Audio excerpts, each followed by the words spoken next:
गुन्हेगारीवर लेखणीचा प्रहार, पोलीसवाला 112 आपल्या सेवेत। मुख्य संपादक प्राध्यापक जितेंद्र हिरे। बांगलादेशात हिंदुस्थानी नागरिकांवर झालेल्या अत्याचाराच्या निषेधार्थ पाचोऱ्यात सकल हिंदू समाजाच्या वतीने एक दिवसीय बंदला नागरिकांचा चांगला प्रतिसाद। बांगलादेशात हिंदुस्थानी नागरिकांवर झालेल्या अन्याय अत्याचाराच्या निषेधार्थ आज जळगाव जिल्ह्यातील पाचोरा तालुक्यात सकल हिंदू समाजाचे सर्वत्र व्यापारी बांधवांना तसेच नागरिकांना बाजारपेठ बंद ठेवून एकजुटीचा संदेश देण्याबाबत आवाहन करण्यात आले होते। त्या अनुषंगाने या बंदला पाचोराकरांनी चांगला प्रतिसाद दिला असून बाजारपेठ बंद असल्याचे चित्र दिसून आले आहे। त्याचबरोबर बांगलादेशात झालेला अन्याय अत्याचाराबाबत भारत सरकारने तेथील हिंदुस्थानी नागरिकांना सुरक्षित ठिकाणी ठेवण्यात यावे याबाबत निवेदन देण्यात आले आहे। यावेळी अनुचित प्रकार घडू नये यासाठी पाचोरा पोलिसांचा चोख बंदोबस्त ठेवण्यात आला होता। ब्युरो रिपोर्ट, पोलीसवाला 112 पाचोरा।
एक मिनिट शांतता ठेवा। आपण श्रद्धांजली या ठिकाणी त्या ठिकाणी होतात मी ज्यांनी पत्करलं अशा सर्व हिंदू बांधवांसाठी, सर्व अल्पसंख्याक सनातन विचार मांडणाऱ्या त्या हल्ल्यामध्ये बळी पडलेल्या सर्व तेथील नागरिकांसाठी श्रद्धांजली आयोजित करत आहोत। शांती मंत्र होईल, त्यानंतर पुढील कार्यक्रम होतील।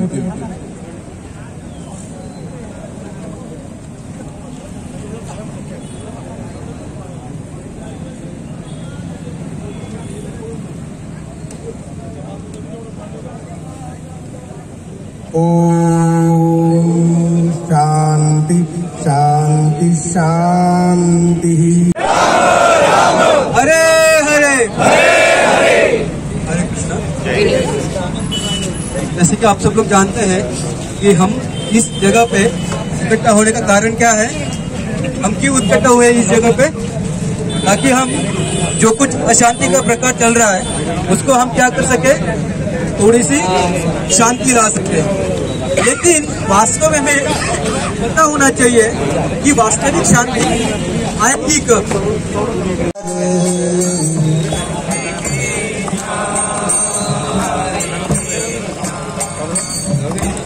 कृष्णा